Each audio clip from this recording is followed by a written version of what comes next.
In today's video, we're going to be going over my top 10 best designer fragrances for spring of 2026. So I've been doing these videos since, I believe, 2018, every single year, and it's interesting to watch and kind of go back and look at some of my selections over the years and see what has changed and what hasn't changed. Probably maybe a couple scents in here that have been pretty consistently over the past few years, but we also have quite a few newer ones, newer to my collection, newer in general, that have kind of crept their way into these spring fragrance videos. And just a couple quick things really quick before we start. What do I look for in a spring scent? Typically going to be something that's either green leaning and, you know, kind of just it really smells like spring because of the green components that it has, and maybe some, you know, certain types of florals too.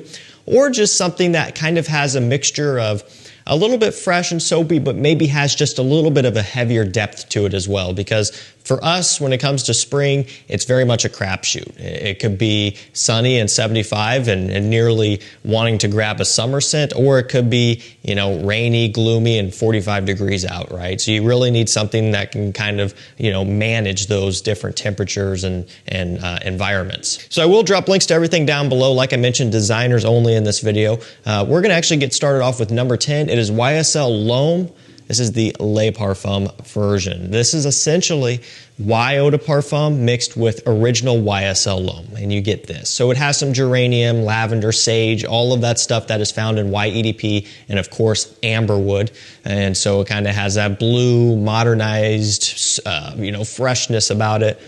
But then it has this OG L'Homme kind of ginger, apple type of blend that just smells really, really good. Very classy, very refined, very sophisticated. That's how I've always described YSL L'Homme.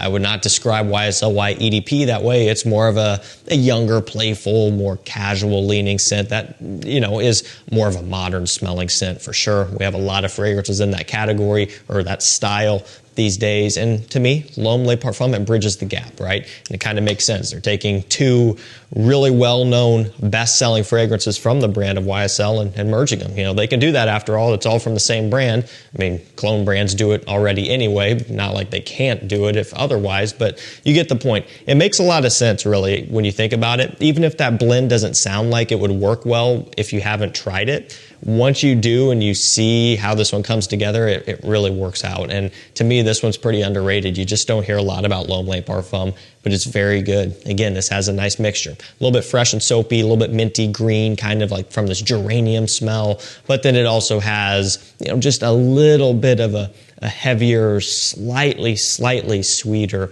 undertone, just more of a heavier base to it to where it could hold up in those temperature changes. At number 9, we have Hugo Boss Bottled Beyond. Now, this one has ginger, woody notes, and leather. Pretty simplistic, but definitely get some punchy citrus off the top too. Some sort of like lemon ginger mixture here. Smells really, really interesting and is a big change of pace because this was following Boss Bottled Absolute and also Boss Bottled Elixir, which are in completely different camps than this. You know, this is going to be more woody, fresh, spicy, and leathery. So I would find this one perfect for spring and fall. You know, not something I'd wear in summertime, also not something I'd wear in winter either. Not that it couldn't work. It could, but for me, I would have other choices to wear in winter, like Boss Bottled Elixir, Boss Bottled Absolute. This is perfect for the in-between times of the year, which is pretty much right now, you know, because it is a little bit bright and fresh, a little bit punchy and sour, but then you have a nice woody undertone and a leathery twist to give it more of a substance as it settles in as well. So nice little hybrid here. Still relatively new, so prices are a bit spotty on this one as far as getting it below retail, but it is starting to populate somewhat on discounters, so, you know, be on the lookout for this one. If you can snag it for a good price below retail, to me, it's worth a pickup. Again, manage your expectations. It's not like Boss Bottled Absolute. We got spoiled with Elixir and Absolute. Time to move on. You know, now they're doing something a bit different, and I think for what it's worth, they did a good job. And I have to say, I like the updated bottle presentation too. Pretty cool. I wonder if all of them are going to look like this going forward, or if it's just for this one. But nonetheless, really nice scent at number 9. At number 8, we have Acqua di Gio Elixir by Armani. You know, a leathery, slightly floral take on Acqua di Gio.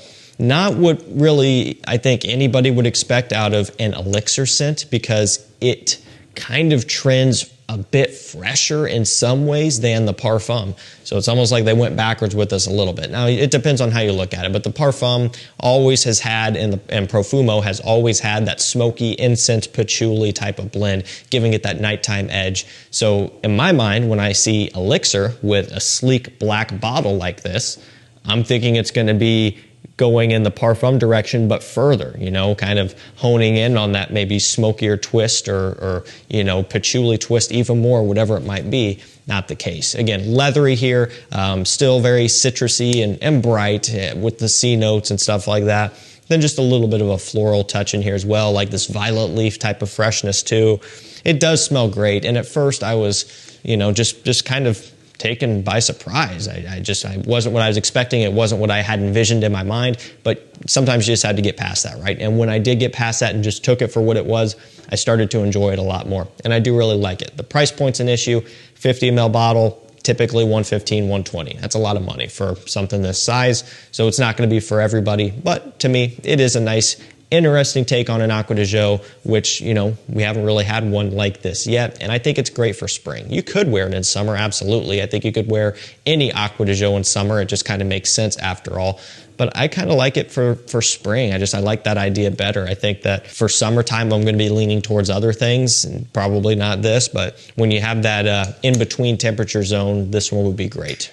And number 7, we'll go with something a little bit more affordable. It's Bvlgari Man Wood Neroli. This one has orange blossom, neroli, bergamot, and musk. This smells fantastic. I think you're looking at around $50 to $60 for this one. It's always been somewhere in that mid-range price.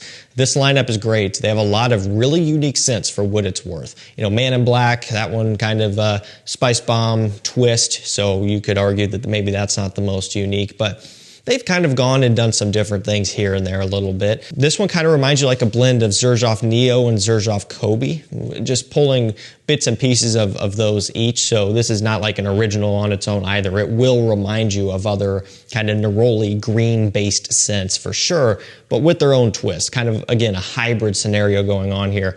But I do really like it, and it just has such a unique opening. It has this like slightly sugary citric type of smell, which is very, very interesting. And again, the neroli in here, it's a very leafy green neroli. It truly smells like the season of spring. This is the definition of everything greening back up and coming to life. If I had to log that in a smell, this would be one of the scents that I would use for that. Just very, very realistic smelling. It smells like the outdoors, you know, and I love it. This is not your usual trendy type of designer scent, not bubblegummy sweet, not blue, not aquatic, nothing like that. It's different, you know, and that's why I like it. So really great one for spring. At number 6, we have Brioni Eau de Parfum Essentiel. I've talked about this one quite a bit, and I knew it was going to make it in my spring list. It's just, it has to be. I mean, how could it not? Has tomato, patchouli, and bergamot. Wood is probably the least utilized note for men's fragrances. I mean, there's probably a lot actually, but tomato is one that you very rarely see. I can think of 2 fragrances off the top of my head that have it, being this one and Valentino Uomo Acqua, of all things, which is kind of random, right? You wouldn't expect that either. But yeah, Uomo Acqua uses a tomato leaf accord in there, along with a few other notes. It's not really aquatic either, but it's a little bit lighter, fresher. Maybe it has a bit of a watery feel. I guess you could call it aquatic then, but it's not like, you know, an Acqua di Gio or Nautica for men type of aquatic smell or anything like that. Just the tomato itself, it gives it this leafy green type of smell, and I'm getting that out of this too. It's more of like a tomato leaf to me. It doesn't smell like an actual, you know, tomato that you just cut into that you're going to throw on a burger or something. You know, it's not quite like that. Just a green leafy smell mixing with the patchouli, which also gives it a very heavy green type of smell. The bottle, no surprise, is green, and I'm glad that they did that because it very much fits in with everything that's going on here in the scent. A bit of bergamot off the top as well to open it up just with a little bit of a bright freshness, but it smells great. It's different. Just like I was talking about with the Bvlgari, This is not your typical trendy type of smell. So be careful about that and go into it with that in mind, because if you're going to blind buy it, you could get bit, right? Because this is, again, it's different. But at the end of the day, what is the number one comment we see from people? We want designer brands to do something different. Here it is right here. So take it or leave it, but this one's really unique, and spring would be the time of year to wear this. Breaking into the top 5, this is where it always starts to get challenging, and I always say this too in these videos, but take the ranking order with a grain of salt, because I could come back and do this video in 3 weeks and the order could be different, right? So 5, 4, 3, 2, 1. Just the fact that they're in the top 5 is saying something, and like I say, just the fact that these 10 are in this video is saying something, because I have other things to choose from as well, but these are the ones that stood out to me the most for spring. So starting off with number 5, it is Gentleman Eau de Toilette 2017 by Givenchy. Pretty basic choice, you might assume, but this scent is really, really good. It has iris, pear, and lavender. I love a pear accord. I do. I love it. It smells amazing. I love pear as a note. It sounded like I said I love paracord, which is cool, but I love the note of pear in fragrances.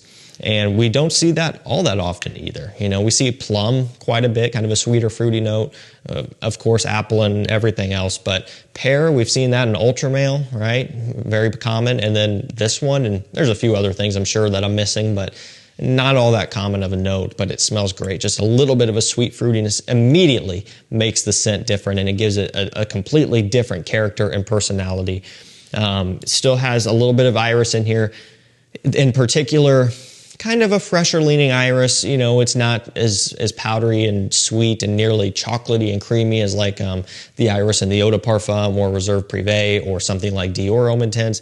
Fresher iris here, kind of like a Prada L'Homme type of iris, and just a little bit of an aromatic lavender as well. This is absolutely perfect for spring. Again, I probably wouldn't choose it for about anything else. Summer, I've got other options I'd be leaning into. Fall, same deal, and winter, it just wouldn't make sense at all. So spring, a great time to wear Gentleman EDT. Number 4, we have Jean Paul Gaultier Le Beau Paradise Garden. So it has mint, geranium, fig, tonka bean, coconut, pineapple. Essentially, it's Le Beau Le Parfum. So all of those normal notes that you see, the tonka bean, the coconut, the pineapple, all that stuff, the tropical base, you still get that, but they're adding in kind of this minty green freshness. Again, when you take a look at the bottle, you would kind of expect that and hope so, and luckily that is the case. And I gotta say, this is probably my favorite bottle from the entire series. Green is my favorite color, so that probably plays into it, but it just looks cool. Now the downside is, the more you wear it, the less cool the bottle looks, because all of that coloring is coming from the liquid itself. The bottle is completely clear, so it kind of sucks. I don't know if they do that on purpose, so maybe you buy a new bottle sooner than you would otherwise.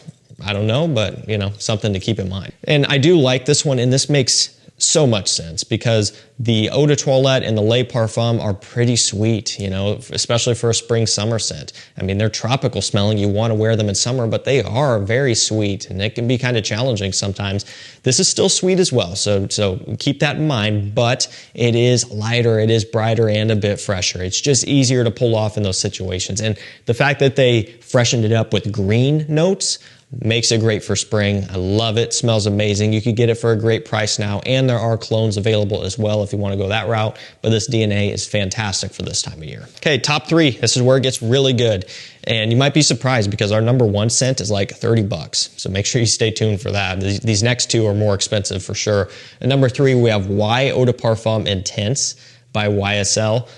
I've talked about this one so many times, and man, you know, it has become one of my favorites out of the entire lineup without even having to think about it, without second guessing myself. At the end of the day, it is probably my number 1 choice over the EDP. I would say actually the Le Parfum 2025 is probably a number 2nd place. So it's behind this, followed by the regular EDP for my personal wearing. Other people, I would probably rank Y EDP as a number 1 choice for them if I were advising them on what to buy. It just depends, right? But for me, I've worked it out to where this is what I like. This is basically extracted my favorite parts of Y Eau de Parfum and amplified them. And that is basically that geranium, lavender, sage, amberwood construction. It's focused on that, it's pushed it to the top, and it's kicked out the sweet apple accord. I love the apple from time to time in Y EDP. It smells amazing, but sometimes, especially in spring and summer, it's too sweet, it's too cloying. I like to be able to wear this DNA, this smell, in spring and summertime, and the Eau de Parfum Intense allows me to do that. Again, it is great, perfect for spring in particular, probably when I wear it the most. But I would also wear it into summertime as well. No problem. I love it. It smells great. Very easily could be an all year round scent. In fact, I would probably label it as that. Spring, summer, fall, winter, anything. But for me, if I were locking it down to a season, it would be spring, no questions asked. Okay, number two, one that is a true favorite of mine out of the entire brand, out of the entire lineup. It is something that I absolutely love, and I actually just bought a backup bottle of it this morning. Okay, I was doing this video, I was finalizing it, moving things around mostly in terms of the order like I always do. And while I was doing that, I was looking at this. I went ahead and placed my order for another one because at one point this went away. It was released first as a limited edition, and then they brought it back just here recently. So I don't know if they're going to do that again, but you know, I want to be sure. It is Chanel Allure Homme Sport Superleggera. I absolutely love this flanker, and I don't know if you can tell, it's uncommon for me to get a level this low. It sounds crazy because people, you know, normally just go through bottles and this would be nothing. But that's, you know, again, I have other things to wear. So for me to wear something that often in a relatively short amount of time is saying something. I love this stuff. And you really don't have to bathe in it either. You know, I think when I wear it, I do probably a good 4 sprays. Keep in mind, these Chanel atomizers, they dump a lot of juice. So, you know, you can adjust that compared to your normal atomizers that don't put out as much. These probably put out twice the amount that lower end atomizers do. So that does make a difference, but good 4 sprays and you're set, right? And it is so, so good. How do I describe it? It's kind of hard to describe. I'll start with the notes. It has musk, mandarin orange, citrus, and grapefruit. Now, where does it slot in with the rest of the lineup? In some ways, it's brighter and fresher than Allure Homme Sport, okay? Because when you spray this one, I might make this my scent of the day. I haven't decided, but we'll just spray it here. When you spray it, it 1000% opens up brighter, fresher, more vibrant. That mandarin orange is punchy and bright and just smells amazing. But then there are other parts of it, most notably in the dry down, where it does have more of a creamy smoothness about it. And so it's almost like they took the opening and they made it much more bright, kind of like what Versace Pour Homme does. I'm not comparing it to the Versace, I'm just saying a brighter opening like that, but then the dry down takes a smoother, creamier take, almost like it pushes it towards Allure Homme Sport Eau Extreme a little. Again, I'm not saying it smells like Allure Homme Sport Extreme. I'm just saying that's kind of like the push and the pull effect that we have with this one. Brighter off the top, a little bit smoother and creamier in the dry down, and even in the mid. There's just something about this one that just stands out and smells different. And again, it's really hard to describe, but I love this stuff. I wear it for days in a row. It's actually I think it might be my wife's favorite fragrance on me right now. This and probably Aventus and Elysium, which is old news, that's common stuff. But in terms of like relatively newer scents to my collection, this is one that is requested of me to wear often, which I'm more than okay with. And also cool texture here. You know, you can see it, raised lettering for Superleggera. Small little detail, but makes a big difference in the overall look and feel of the bottle. This could have been number 1, but man, it is so, so good. And finally, that cheap fragrance here at number 1. You know, this is, for the money, one of the most unique scents you can buy. It's John Varvatos Artisan Pure. It has petitgrain, neroli, musk. It has a very leafy green neroli petitgrain smell. Like it truly smells like crunched up neroli leaves or petitgrain leaves or something. It's just, the texture is so, so unique, so green, so musky, so clean and fresh. This would be perfect to wear if you got a nice white t-shirt on, very much a casual type of scent in the springtime. Also the orange in here, top tier.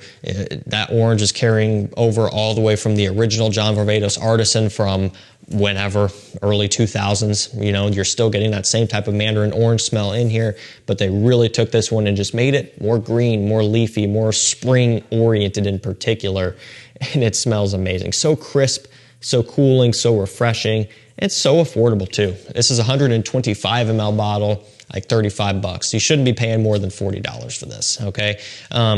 Performance on these is always the downside. That's a trade-off, right? Do you want something that is going to perform better? You could probably find it. It's not going to be this. It's not going to smell like this. Maybe you could find something for around the same price that performs better. But ultimately, it comes down to the uniqueness and the blend and the quality for the money.